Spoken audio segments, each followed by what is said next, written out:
When you have a better understanding of these energies and their influences, you end up feeling so much more energized because now you're not working against the forces of nature.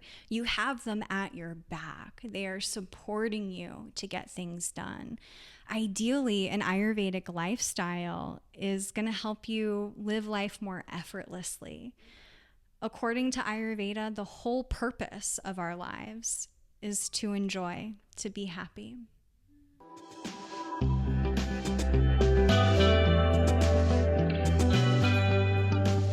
Hello, welcome back to the Evergreen RX. I'm your host, Hayden, licensed mental health therapist, Cancer Moon, and the first to get deep at any party.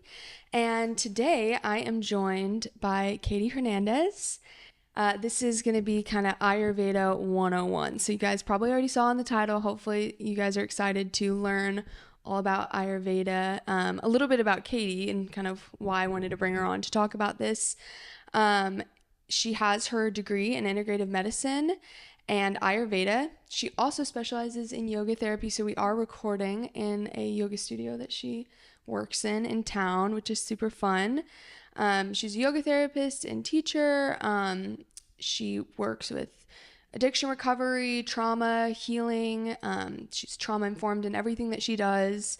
And she teaches classes that blend movement, breath work, meditation, sound healing. I mean, it's like everything fun and enjoyable and good. And she's offers yoga therapy, Ayurveda consultations, and does retreats through her business, Kinship Yoga Retreats. So any place you want to find her, anything like that, I'll definitely have a link below. But I'm so excited to have her today. Thank you so much for having me, Hayden. I cannot wait to talk your ears off about Ayurveda. I think my family is a little tired of it, so happy to have a new audience. Yeah, for sure. I'm like a ripe audience. I know a little bit about Ayurveda, not a ton, and I'm super interested in, I mean, basically everything I've learned about it has also been through you, because Kaytee teaches some seasonal classes in Austin, which I absolutely love for the equinoxes and the solstices, and kind of combine yoga and Ayurveda, and we get like a little Ayurvedic tea, and it's always such an enjoyable experience. So yeah, whether you're brand new or you do know a little bit like me, or maybe you're pretty well versed in Ayurveda, I think that you're going to get something out of the conversation today. We really kind of want to talk about the foundations, like I said, 101, the pillars of health, the elements and how they interact with Ayurveda, the doshas. We have to remember, I think, that this is its own science. Like Ayurveda is a whole science. There's probably so many complexities and things that we won't even touch on today, but kind of like laying the foundation for what health and wellness looks like from this perspective, which is probably new for a lot of us, at least like in the West, because I think the way our medicine operates is very different, which maybe not, maybe not. We'll find out. Yes and no. Yeah, let's dive in. Yeah. So hopefully you're going to walk away with even some practices and tips to kind of start engaging with this right off the bat if you want to. So yeah, first question is, what sets Ayurveda apart from other wellness approaches? So Ayurveda is actually thousands of years old. It's the oldest medical science in our world, and it's rooted in ancient India. Now, what's really fascinating to me is that all of our medical sciences are based in Ayurveda. So yes, what healthcare we're used to in the West may be very different now, but it does share a lot of similar principles that we can tie back to. And so Ayurveda is really complementary to other healthcare practices as well. Now, what sets it apart from a lot of Western medicine or medicine that maybe you've experienced is that Ayurveda is individualized. So it's not just about what imbalance you're experiencing or even what balance you're hoping to create. It's also about who you are, where you are, what season of life you're in, and really tailoring the practices to support your unique self. So rather than following a standardized protocol, an Ayurvedic practitioner will work with you to create a personalized plan. Yeah. Okay. I'm really glad that you pointed out that it is kind of the foundation beneath all of the other kind of healthcare systems that have been built off of this. And something that was coming to my mind when you're talking about how personalized it is, weirdly was making me think a little bit of like astrology and the, birth chart, and how where you're located, when you were born, like the time down to the minute, like it does matter. And once you put all of those complex pieces together, it really creates such an individualized image of someone. And it sounds a little bit like, Yes. I don't know, it's coming to my mind. Yes, definitely. In Ayurveda, we call your natural constitution Prakriti. Prakriti is the nature that you are born with. And lots of factors influence your Prakriti or constitution. Your parents, your birth parents' Prakriti, the environment in which you were conceived, the mood and emotions, the amount of stress your parents may have been under when they conceived you, their diet. So many things kind of influence who you become. And we use this Prakriti, this natural constitution, to tailor all of the lifestyle, nutrition, and other recommendations to you and help cultivate balance. Okay, so I'm curious what the 3 pillars of health are in Ayurveda. And also I just want to like kind of put out there, and maybe this will be something we come back to later, but already kind of the information that you have to gather on a person to understand all this, it seems like a lot. And it seems like there's a lot of puzzle pieces you have to put together. And I'm kind of curious if there's ways that that's like accounted for in Ayurveda, and maybe some of these pillars and like the doshas we'll get to later and things like that help with it. But I'm just noticing. You're so right. And to touch on it briefly, Ayurveda is really the art of living well. So it's not something that you do for a month and then stop doing. It's something that you incorporate into your daily life and helps support your healthcare through all the seasons of your life. Ideally, when you're working with an Ayurvedic practitioner or even an Ayurvedic doctor, you're establishing a lifelong relationship. Similar as how you would interview a therapist that you're going to work with. Yeah. You want to go through the same kind of checks and balances with an Ayurvedic practitioner or doctor, because hopefully this is someone who's going to get to really know you on a deep level. And it's not something that's going to happen during one session, but over a long period of time. Yeah. So one of the places that we start, one of the foundational principles of Ayurveda, is that there are 3 pillars of health: sleep, nutrition, and energy management. Okay. And so anytime we are working with someone, we want to investigate these 3 pillars. Are you getting enough sleep? Is your sleep hygiene supportive to you? And even going deeper into your natural constitution, are you getting the quality of sleep that you personally need? New science is kind of confirming this, but for example, women need more sleep to feel energized and vital than men do. Yeah. And certain doshas will also need more sleep than others. I think I have the dosha that needs more sleep. Me too. I'm like, yeah. When it comes to nutrition, we also take a personalized approach. So we want to make sure that you're getting the quality of nutrition that you need to support your doshas, your mind and body constitution. We also want to make sure that you're eating holistically for your mind, body, and spirit, because food is really one of the building blocks of our lives. Food ideally is medicine, something that supports our lives and not something we're having to work against. Yeah, the food is medicine component I think really stuck out to me when I first started learning about this, because it makes sense to put it into that context that like we're getting nutrients from food, we're getting vitamins and minerals and like all of these things that we, a lot of us now take like supplements for and stuff. And I just think it's interesting when you're talking about how personalized what we consume can be too. It kind of does go against that whole diet culture perspective, or just even when people like say, oh, the Mediterranean diet is the best diet for you, the this diet, the whatever. And I like that. I like that this is kind of talking to everyone being different, because I think we all sense that. We all feel it. You try something that your friend tried and loved, and you're like, this is not working for me, or I feel really tired, or like, it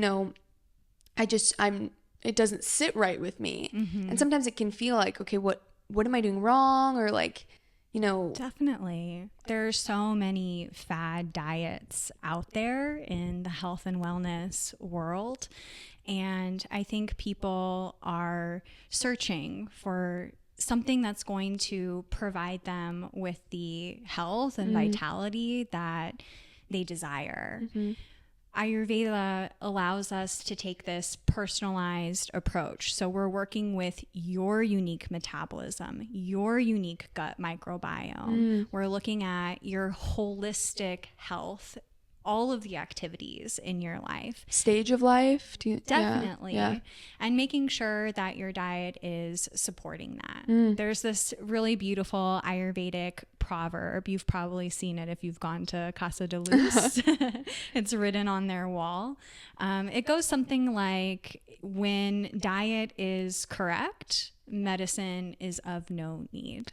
This is the first thing I thought of when you were talking about food being medicine. I was like, there's some quote kind of related that's at Casa de Luz. Like I could see it in my mind. Yeah. So ideally, we're getting all of the nutrition, vitamins, and minerals that we need from our food. And then when we need to cultivate more balance, there is a whole science of herbology within Ayurveda that we utilize to create that health. Cool. Okay. So then there was one more pillar. Energy management. Okay. And this is one of my favorites because as a yoga therapist, there are a lot of beautiful tools that I love to implement to support my clients with their energy management.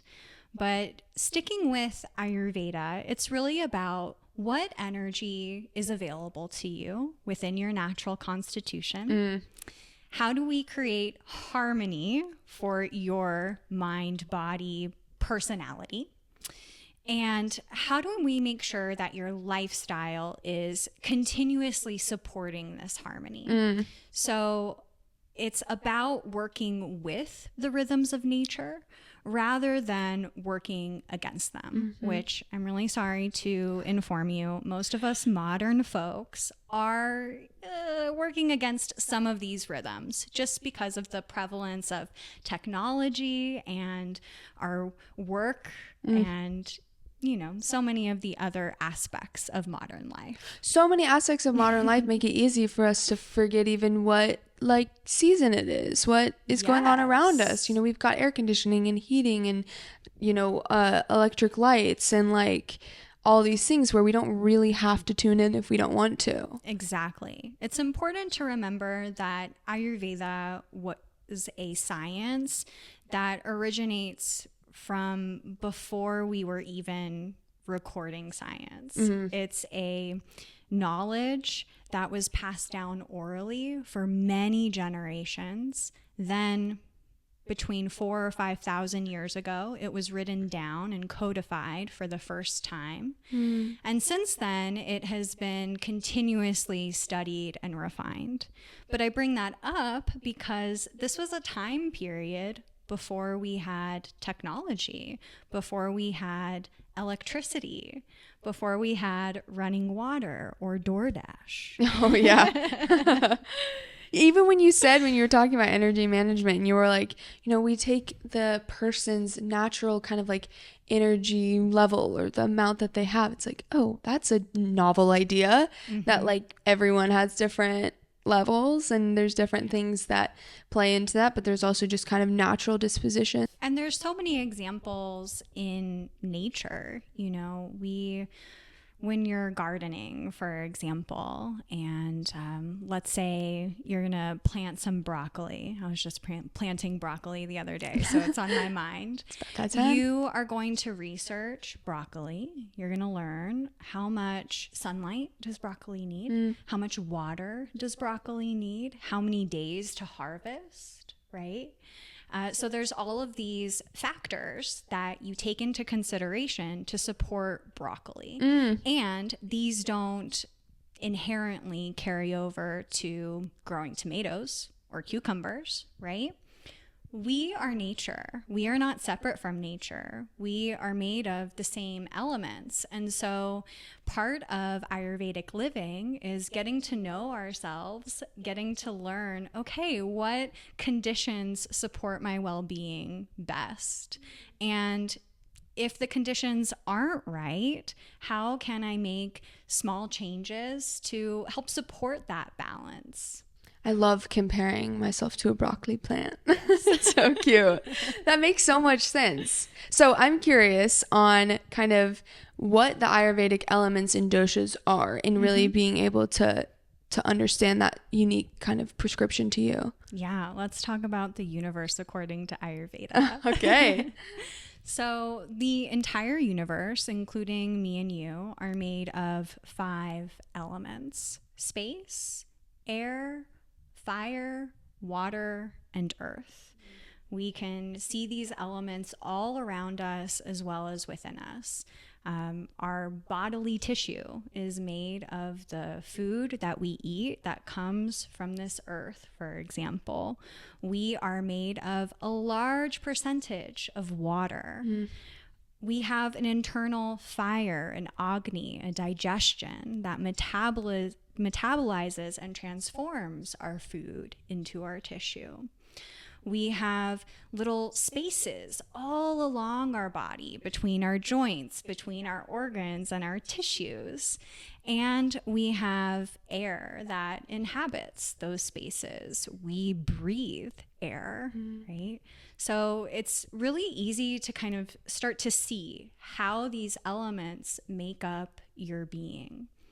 Now, these elements, to better understand ourselves and our world, can be distilled into 3 doshas. Dosha is like a primordial energy. All right. The 3 doshas are Vata, Pitta, and Kapha. These doshas or primordial energies govern certain aspects of our physiology. We contain all 3, just in different kind of measures of ingredient, right? So same ingredients, but different amounts, if you will. These doshas also govern seasons, time of day, seasons of your life. So they show up in lots of different ways. Vata is the element of space and air. And so we can think of this as the energy of movement, transportation, communication. When we think of a Vata personality, this is someone who is really creative. They may have a creative movement practice. Maybe they're an artist or a musician or a dancer of some sort. They make connections really quickly. They are kind of able to come up with new creative ideas. They're very much generators. Okay. On the flip side, when a Vata personality can become out of balance, they can be kind of flighty. It might be the friend you have who, you know, tends to forget that you were meeting up at a certain time, or maybe they're a little late. Yeah. Or they show up and they've got a bunch of different bags and they forgot XYZ at home, and their mind is still caught on the last thing that they were doing. So it can have this kind of anxious energy because of all of the movement, the space and air that's inherent in this dosha. Yeah, that flightiness. Like what I really like about the elements getting applied to the doshas is we already have such, I feel like, a inherent understanding of elements and even some of the characteristics associated. I mean, I think I spend a little bit more time thinking about things like this too, because certain suits of like the tarot deck or whatever are more associated with the elements like this. It makes me think of like the sword suit. It's very like cognitive and air and movement. And when we really take a moment to think about, you know, what these elements represent, it kind of starts to paint a picture already naturally. Like when you're saying like, oh, the friend that they kind of whisk in, like if they're late, it's almost like they're coming in on the breeze. Like they like are kind of flying in, and it just is already kind of like a rooted understanding because we all understand the elements. And that's what I love about Ayurveda, is that it's very logical. It is easy to understand. It does make sense because it's a language for our natural world. And it's something that's been around for a really long time. People have been practicing it for a reason. It works. Now, when it comes to Pitta people, hello. There you are. They are made of primarily fire and water. Pitta is the energy of transformation, digestion, and assimilation. Pitta people tend to be very hardworking, confident, kind of zesty people. They have a kind of fire or passion for life. Often they can be kind of type A, very organized, methodical. They're ready to get shit done. Pitta people move quickly as well. They tend to have a fieriness to them. So when they go out of balance, they can be quick to frustration or irritability. For some people, that can show up as anger and be more outward. And for other people, it can show up as your inner critic, being really sharp with yourself. So when we think of Pitta and that fire water element, there's a sharpness to it, which can be beneficial if you are working on a project with someone. You want to get down to the root of something, but it can also be kind of challenging or triggering depending on the situation or the context, right?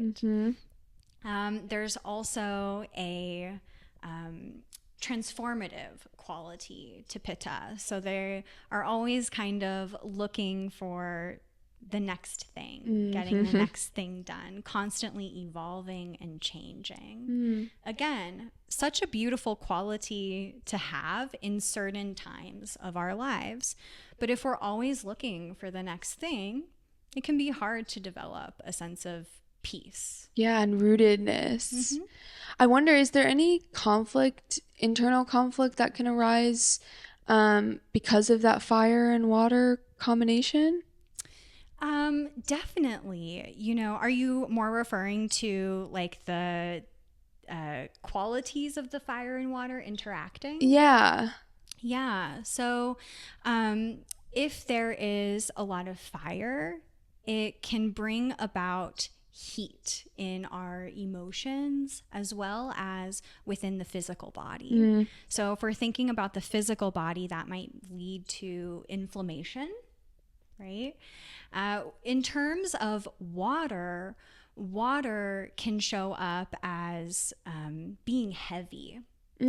And so there can be a tendency towards some depression in the mood. as well as physically, it can lead to more swelling and like water retention. Okay. Yeah, inflammation and swelling, that's not it. Not a fun combination. No. Okay, what about our last one? So kapha is made of earth and water. Kapha personalities are kind of your friend who you just want to give a big bear hug to because they just are so great at giving hugs. They have a groundedness, a stability to them that is really comforting and nurturing. Kapha personalities tend to be like the mom or the dad of the group. You know, they're the ones kind of keeping everyone together. What I love about a kapha person, I'm married to one, is that they are really rooted in themselves and can be such a stabilizing presence for others. Now, when kapha goes out of balance, they can tend to be real couch potatoes. There can be fatigue or just low energy. And it's this sense of like kind of getting stuck in place. If you think of what happens to earth when it gets wet, creates mud. And mud is sticky. Mud is hard to move through. So that's something that kapha personalities just want to kind of be aware of when they're cultivating balance in their lives. Yeah. So if I wanted to figure out my dosha, how would I do that? Even now I'm sitting here and I'm like, I'm not exactly sure. Yeah. So most of us are going to contain a dominance of either one or two doshas, even though each one of us contains all three in some amount. For example, I am primarily pitta kapha. When you are working to understand your dosha, your prakriti, you want to look at your physical qualities. So a vata person, the space and air is going to show up in their physiology. They may have a thinner frame. They may have thinner features like a thin nose or small eyes or small ears. They may tend towards dryness in their skin, in their eyes, in their hair. They may have really thin hair that tends to be more blonde or light brown. So an Ayurvedic practitioner can really look at who you are, not only just right now, but throughout your life, and gain a sense of what your constitution is. Okay. Yeah. A pitta person is going to be more red and ruddy. You can tell I've got a lot of redness in my cheeks naturally. That's that pitta coming forth. Interesting. They're going to be a more medium frame, have more medium features, but there can also be a sharp quality to them. So they might have a penetrating gaze, a sharper nose, higher cheekbones. Their tendons and veins will be about medium covered. And then for a kapha person, they are going to be more of a large framed person. Their tendons and joints will be really well covered. Their hair tends to be really luscious and moist. They might have more curly, luscious hair. Their skin tends to be more glowing. Okay. Yeah. Sounds kind of nice. There's definitely benefits and challenges to each dosha. Right. There's the balance between all of them. Okay. So when you look at me, what do you think? So when I look at you, I see that you have more of like an oval face. There's like a little bit of sharpness to your chin. I'd say your features are medium. Can I see your wrists and your tendons? Yeah, your wrists and your veins are medium covered. Like I can tell that they're there, but they're not protruding. Okay. Right? And your frame, have you kind of maintained this frame throughout your life? Have you had a lot of fluctuations before? Not really. Yeah, so you tend to stay about the same. Yeah.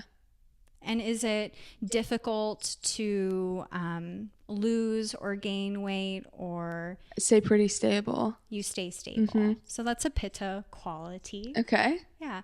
What about your skin? Do you tend towards like dryness or oily? oiliness? So that's some of that kapha coming through. Were you prone to, acne or anything as a teenager? Yep. Thank God for Accutane. Which is probably not great, but yes. Yeah, and then your hair, is this like your natural flow, more straight? Yeah. Yeah. It's natural. Great. And then how tall are you? 5'7". 5'7". So I'd say that's pretty medium.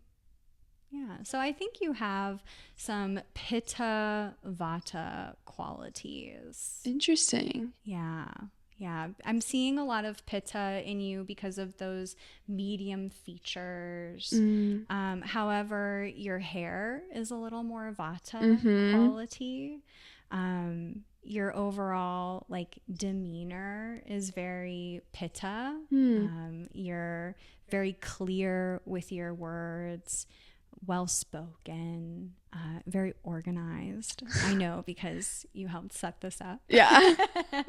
It's so interesting to hear you kind of work through what you think about. And it sounds like, this is something, I guess listeners, even you could just go kind of, look at yourself in the mirror. We all probably know what we look like, but when you're really like focusing in and working through like shape of my face and like quality to my skin, and like, I think that there is something when you were talking about kind of the characteristics of like who these people are, which is like one check-in, but it sounds like another big check-in, kind of a primary way to kind of diagnose, I guess, these doshas or figure out kind of the proportion of them is by these physical features, and just even looking at someone, which is kind of crazy. Yeah, what's really neat is that when you become a little more confident with the doshas and their characteristics, their qualities, you can start to, assess the people in your life. Who are the people you kind of naturally surround yourself with? Are they balancing for you? And then I think it also helps us have a lot more compassion for ourselves as well as our loved ones. For example, my husband is very kapha. And what's great about that is he's super stable and grounded. I can come to him with pretty much anything.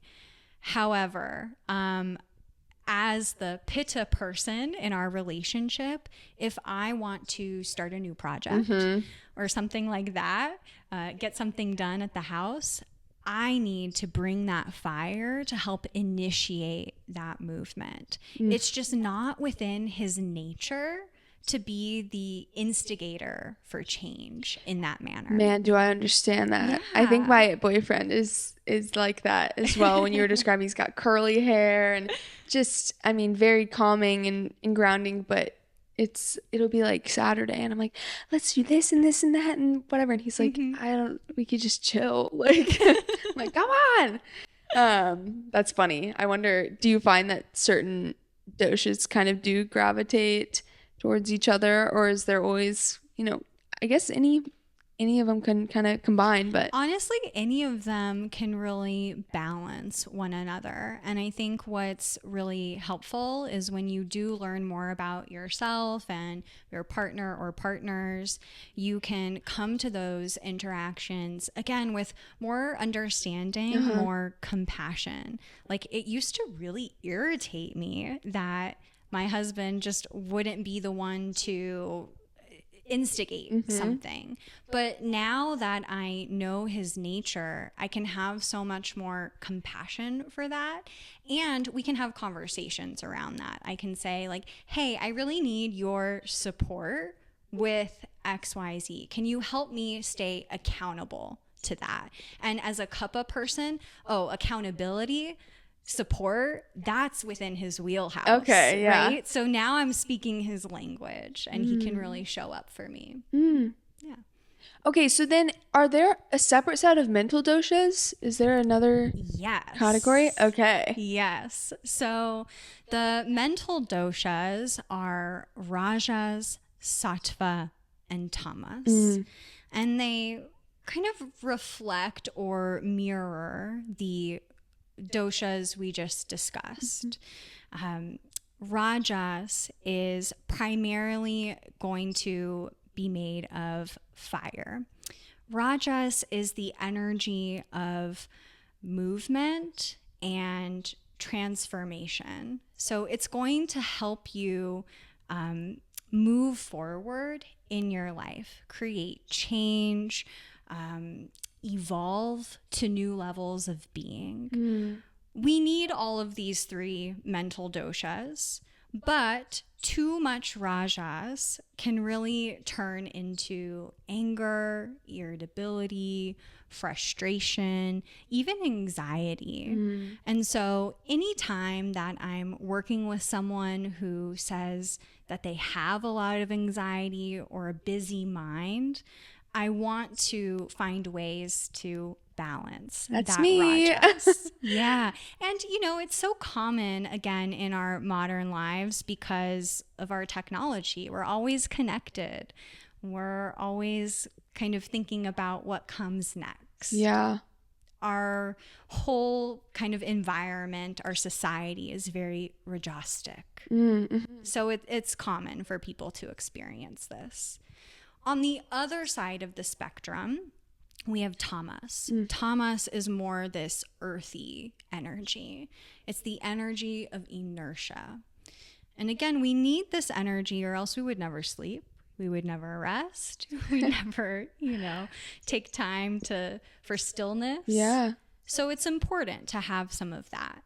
However, if there's too much tamas in our minds, we can be prone to depression and sadness. It can be really difficult to move forward in your life and to feel like you are accomplishing the intentions and the goals that you set for yourself.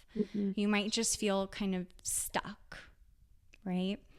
So knowing that we have these two opposites, we can utilize them to create balance. And this is what sattva is. Within the mental health field of Ayurveda, we want to promote sattva first and foremost. This is the energy of harmony and balance. When you go to a yoga practice, when you are working on breath work or meditation, our goal is to promote this sattva in our minds.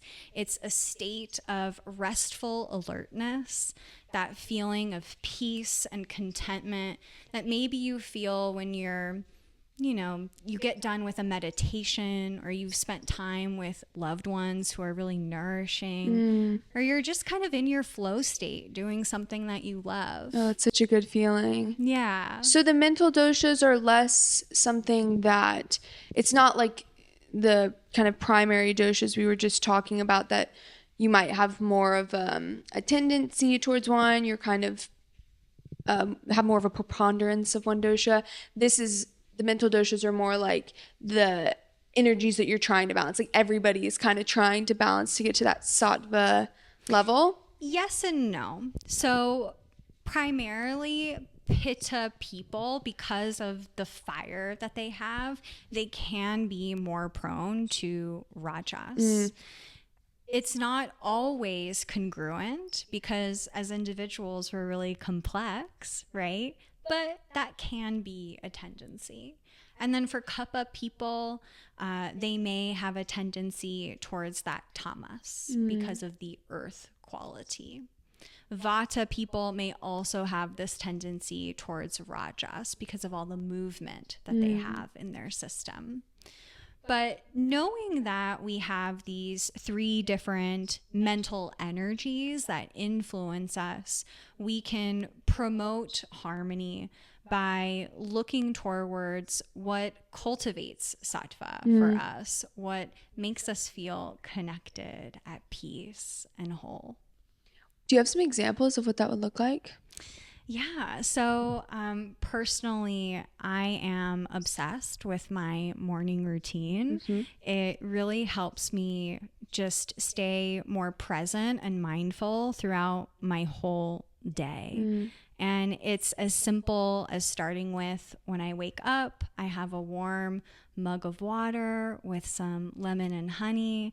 And I've got this rule that I don't look at my phone for the first hour I'm awake, so I can prioritize my yoga practice and my meditation practice. For me personally, these are the things that I know help promote harmony and balance. So by doing them first thing in the morning, I feel like I get to set myself up for success in that way.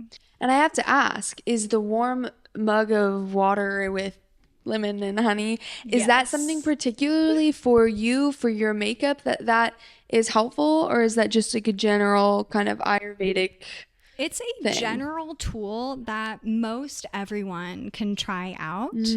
So the combination of warm water with lemon and honey has what we call a lekana effect. It's a Sanskrit word that means scraping. So the lemon and honey with warm water helps to scrape any leftover residue or toxins from when we were asleep and promotes that digestion and elimination. Ideally, I hope you should poop every morning, first thing. Yep. We talk a lot about poop in Ayurveda. Sorry. The no, I love it. The scraping sounds amazing. Yeah, it's Get it great. out. Okay, yeah. Because there's other things like, something I was kind of curious talking about is the balancing of, what is it? It's like similars and opposites, the rule of similars and opposites, and how, balance seems like just such a core anchor in Ayurveda. And what we've been talking about so far with these different doshas and kind of learning your own makeup, it sounds like those practices will really, really vary person to person. Like, maybe this certain tea that you can make will be super helpful, and the type of yoga that you do more often is kind of tailored to your dosha.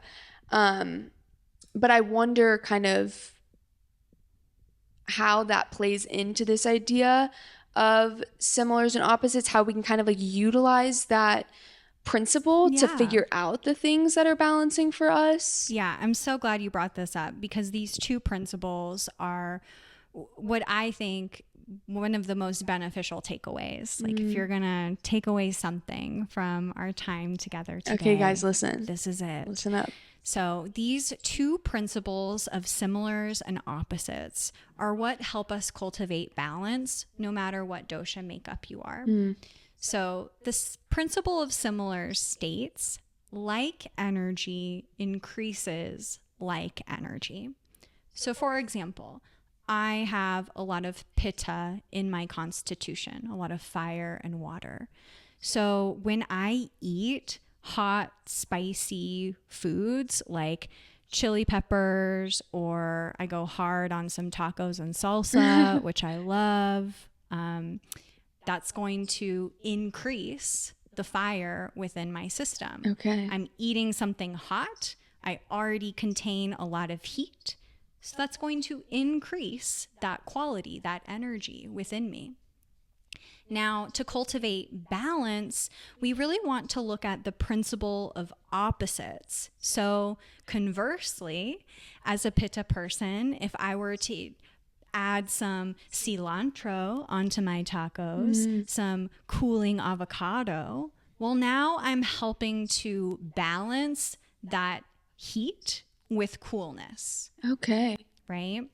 It's kind of like if you were, feeling really cold, you wouldn't go grab a cold ice water to drink, right? You would gravitate more towards a warm cup of tea or a bowl of warm soup, right? So we are already using these principles most likely in our lives. It's just about creating some more awareness of that. And the better you know yourself, the easier it is to cultivate that balance. So do you not tend to find that people kind of gravitate sometimes towards the things that they already are like? Because when you're talking about like having a little more fire, I'm like, I love hot food. Like I like spicy food, but I also just like warm food. Like a cold cucumber salad or something. Sometimes I'm like, this is so boring. Like I want my meal to be warm.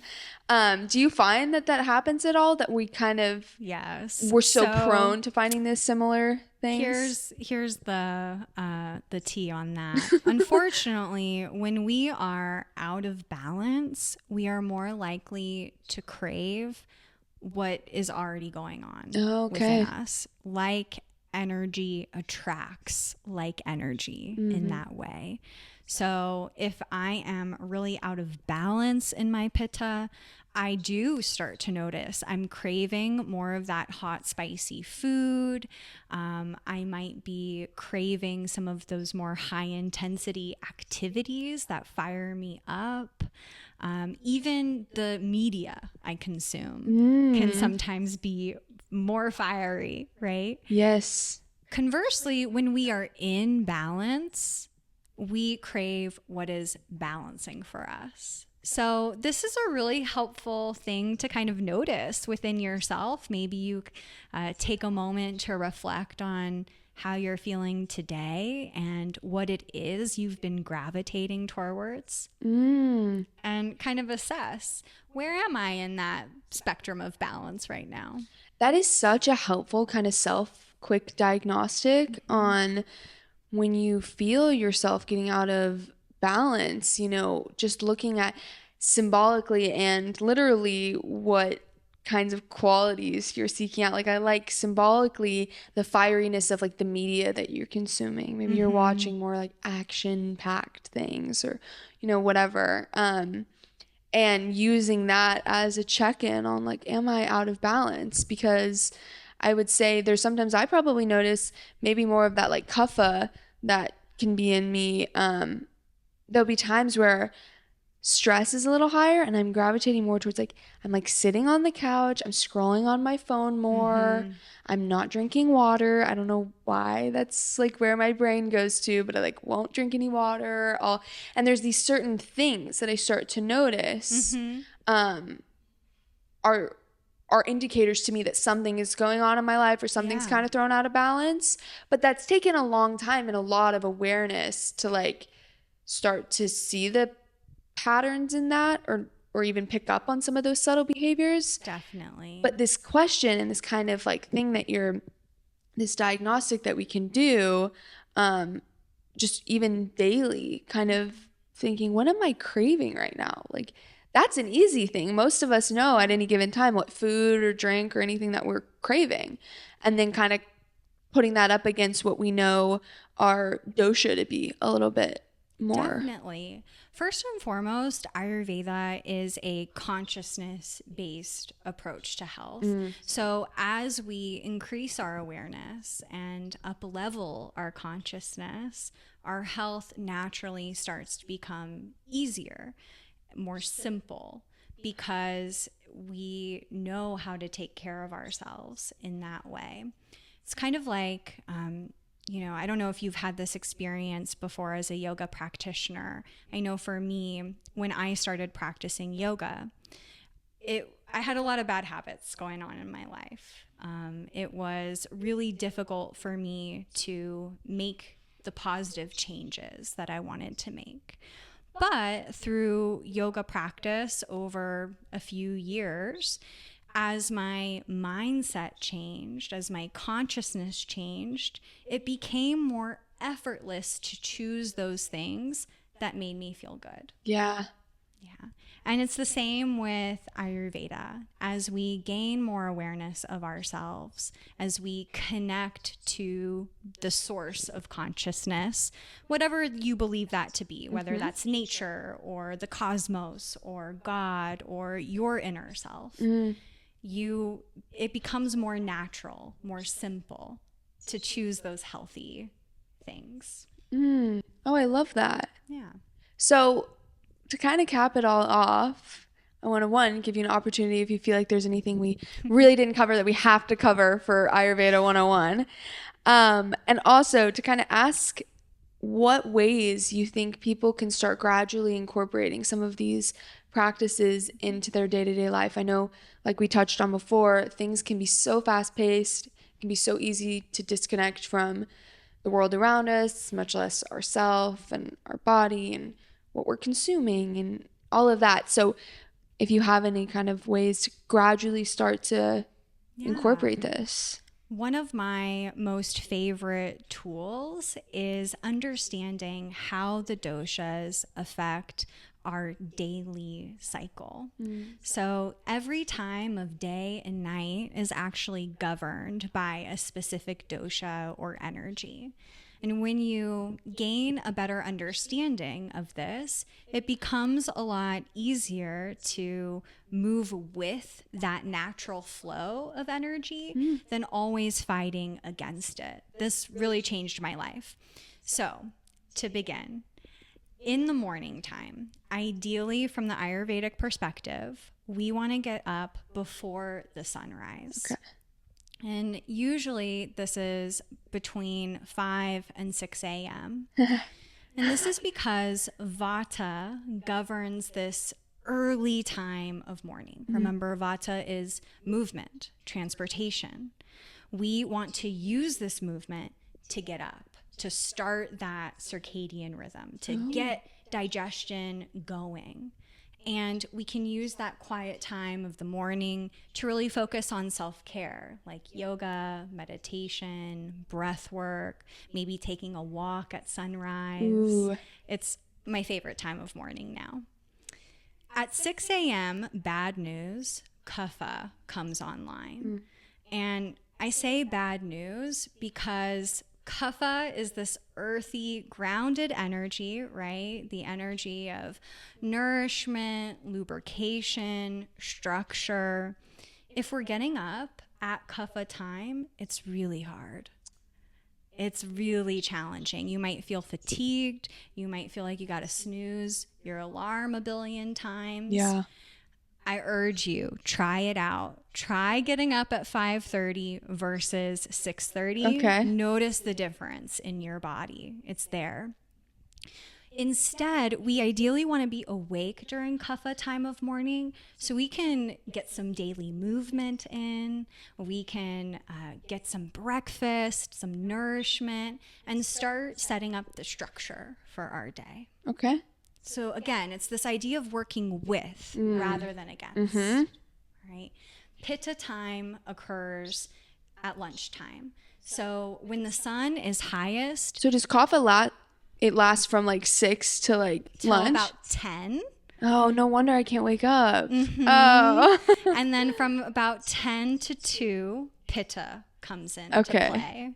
Yeah. So we want to use the fire of pitta to have our biggest meal of the day at lunch, which I know is quite different for many of us.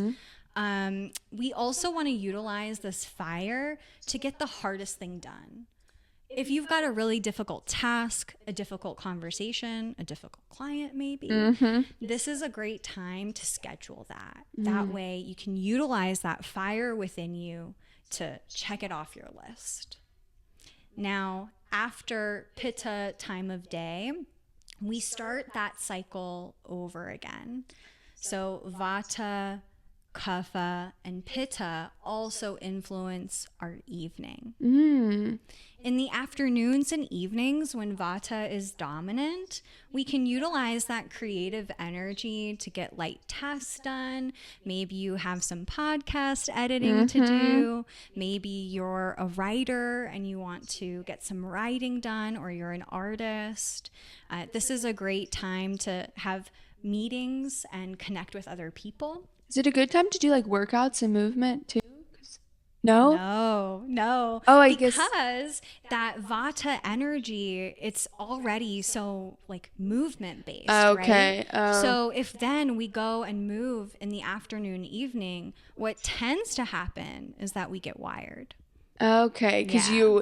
you want to capitalize off the energy that's already there and not like Overdo it. yeah. Yeah.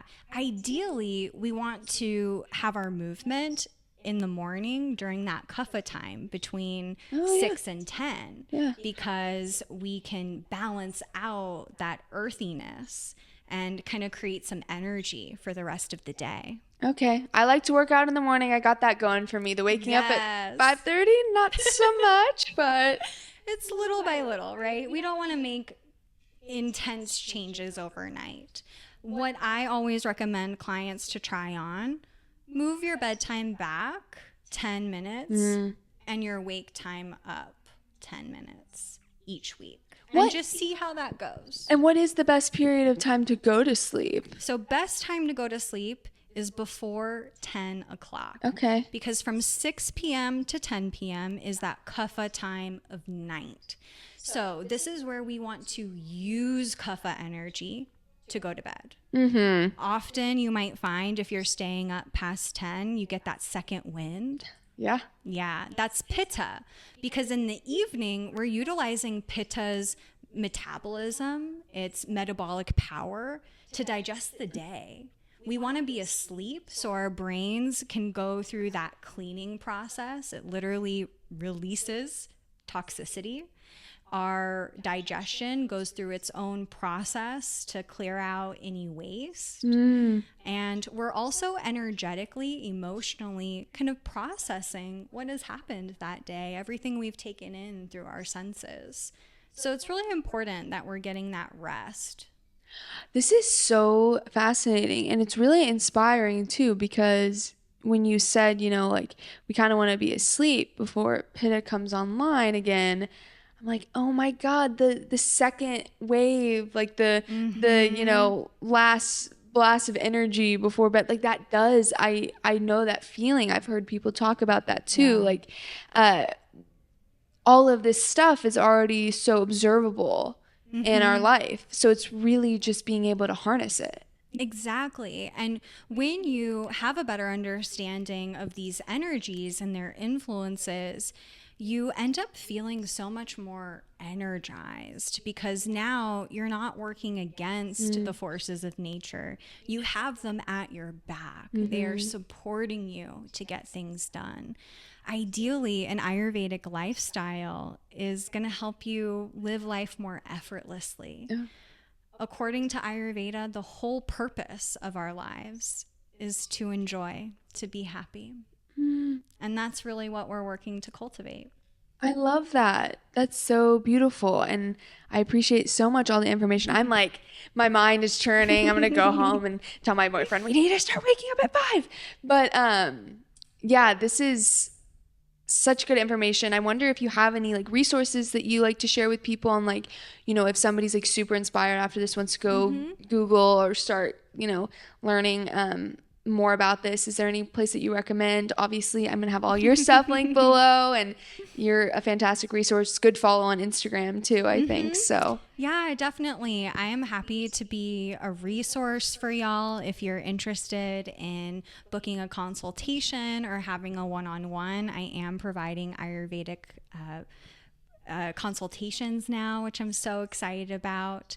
And if you're just at home wanting to incorporate a little more Ayurveda into your life, a great resource I love is Banyan Botanicals. They have a dosha quiz online that you can take to help get a better understanding of where you're at right now. And they also have a lot of great educational material. Amazing. Well, I'll link that below as well. Thank you so much for coming on the podcast. If you guys have any questions, any follow-ups, please engage with me online and Kaytee as well, if that's cool with you. And yeah, maybe if this really generates some more questions and stuff, I might just have to have you back and talk more about it. But thank you so much for being here. Thank you, Hayden. I really appreciate you. All right. Bye, guys.